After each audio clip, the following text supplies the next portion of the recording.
CW here. I wanted to sit down and do a little bit of a VR to George over at the Target Suite. He's had been doing a bunch of lever action videos, and he picked himself up a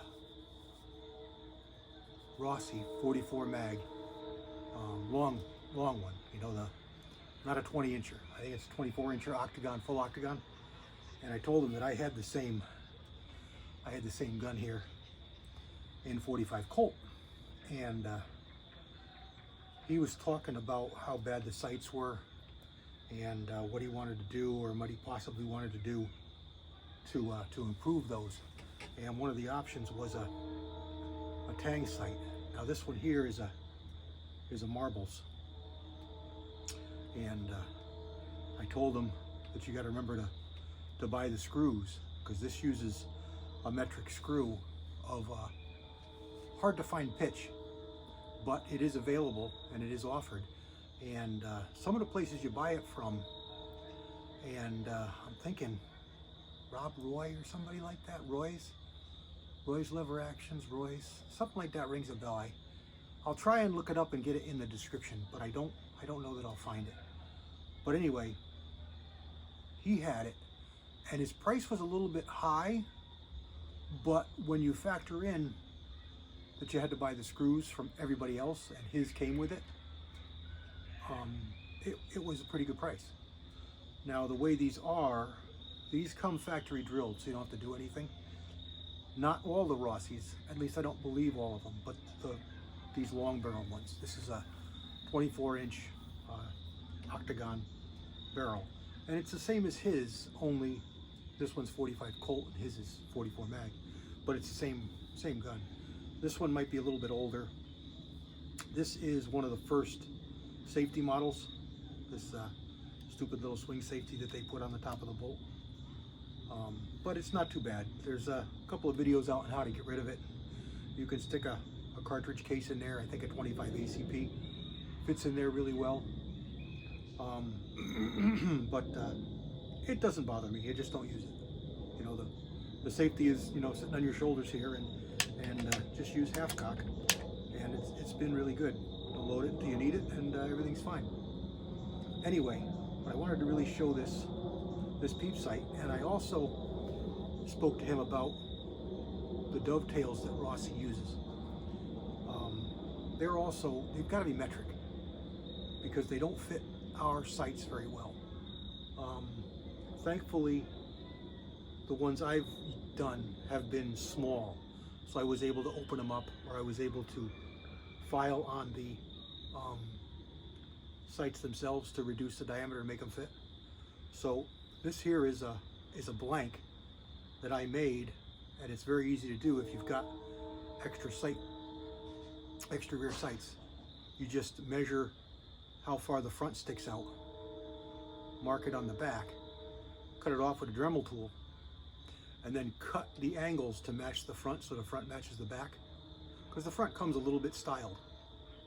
So you're just cutting the back spring portion to match the front with your Dremel tool and some files, and then hit it with some cold blue and drive it in, and you've got a stylish looking sight blank, so you don't have that ugly slot in your barrel.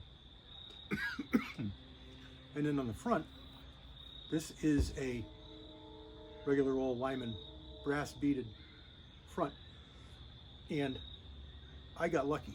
I measured as best I could, looked at the factory one, figured I'm a little bit higher, you know, made my best judgment and put a front sight on it, and it hit smack in the middle of my adjustment range for the back. So ideally, you've got, you know, let's say 3/4 of an inch of adjustment here, and mine was loose. For this to come down, because it's just threaded. It's just a threaded post with a lock screw on it. And ideally, when you're sighted into the range you want to sight it in at, you want to be halfway up or halfway down those threads, so that you have the optimal amount of adjustment to go higher or lower. Now, if you really wanted to cheat it, it's doubtful that you'd have to lower it much lower than your sight in. So if you wanted to regulate the sights so that your sight in was down near the bottom, so you had all kinds of range, you could raise it up and shoot farther and farther and farther. That would probably be optimal. But most people don't shoot these as far as they think that they're gonna, or that they ever actually do. So you're pretty good where you are. These do have a windage and elevation adjustments in them, and I don't remember the price offhand, but they've gone up quite a bit. So we're fading light here. So let me see if I can get a little closer here for you and get some better shots of what this looks like.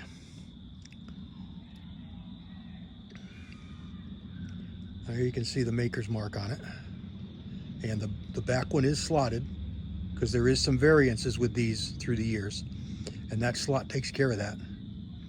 And here's the front. You wanted to see that. This is the one I used. You can get away with one a little bit taller, but that's the one I used.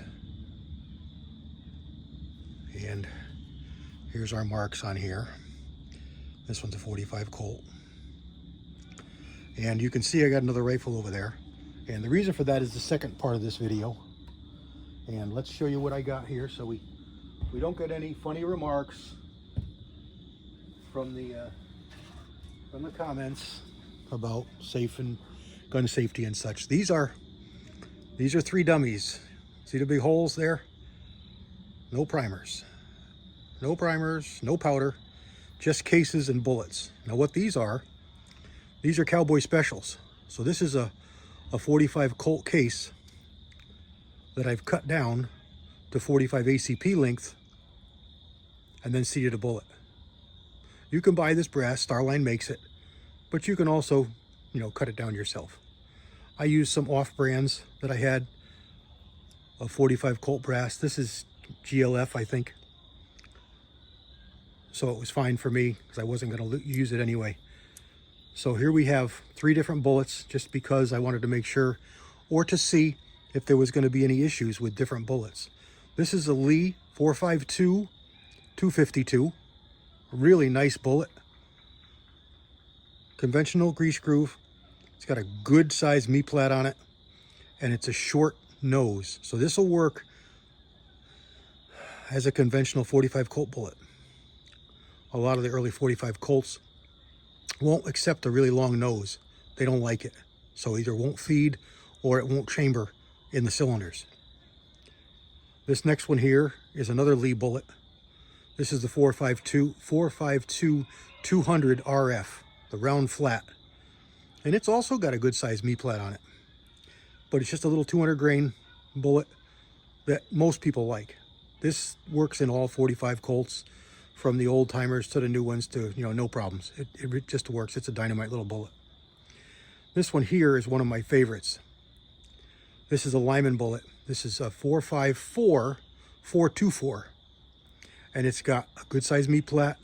It's got a really large, bold driving band. It's got 1 grease groove. And it's a Keith style bullet. And it's reminiscent of the little Lee 252 over here, but you can see how much longer that nose is. And that nose is long enough to be a problem in Colts and clones of full-length 45 Colt. It protrudes just outside the cylinder, and it won't work. It works in most levers, but it won't work in a lot of single actions. So it was asked of me if these little 45 Cowboys would function in the levers. I frankly don't know. I've never tried them. I still have only loaded a couple of these. I just got finished trimming these, and I'm really not supposed to be loading anything yet. So I just made up these 3 dummies just now, just seated the bullets, and we're going to find out together how they do in both of these guns. So let's start in a little Marlin. This one here is a little Marlin 16-inch classic. So let's just try one so we don't jam up the works. Let's see what we get here. Now we're upside down. The gun is upside down. All right, it does go, but you see a little bauble hang up there? So let's see if turning it right side up will eliminate that. I'm just going to walk in front of the camera. So I can't really see, so let's hope I'm in the screen. All right, so we're empty. Let's bring it back down to fire position. Let's take that same bullet with the 200 grain, put it in there. All right, when it's level, it goes right in. So let's try both of these other two, and let's see if we get a jam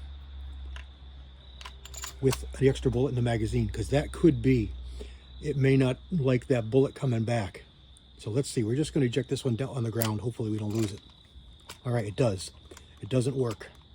It wants to come back before this bullet is in there, and it's jammed up pretty good. So I'm going to have to get a wrench and pull this bullet out, because we're jammed up pretty good. I can't do anything. I can force it, but it's only going to cause problems. So these Cowboy loads, you know, short cases, don't work in the Marlin. Hoping that doesn't glare too bad with that light, but I want to show you when I got the bolt out. We've got one bullet going this way. We've got one bullet trying to come out of the magazine this way. So let me see if I can make this better for you. No, it's really no better. The light comes on automatic back here with motion. So we're just running out of light. So I got to be quick. Changed our lighting here to the other side of the deck. So let's see what we get with this one. So this is the Rossi. This is the same 200 grain short little Cowboy bullet. And it doesn't even grab it. It tosses it right out. Let's try that again. So it tossed it right out. So let's get another one. Put it in there. It chucks it right out. So it doesn't come back far enough. Doesn't come back far enough to engage the back of the gun to be fed. But if we drop it in the top, it'll go right in. So we can shoot these single shot easy enough, but we cannot shoot them out of the magazine. They just come flying right out. So there we go. I hope this was informative for you, George. Got you to see this peep sight and answer the question of some of the people about the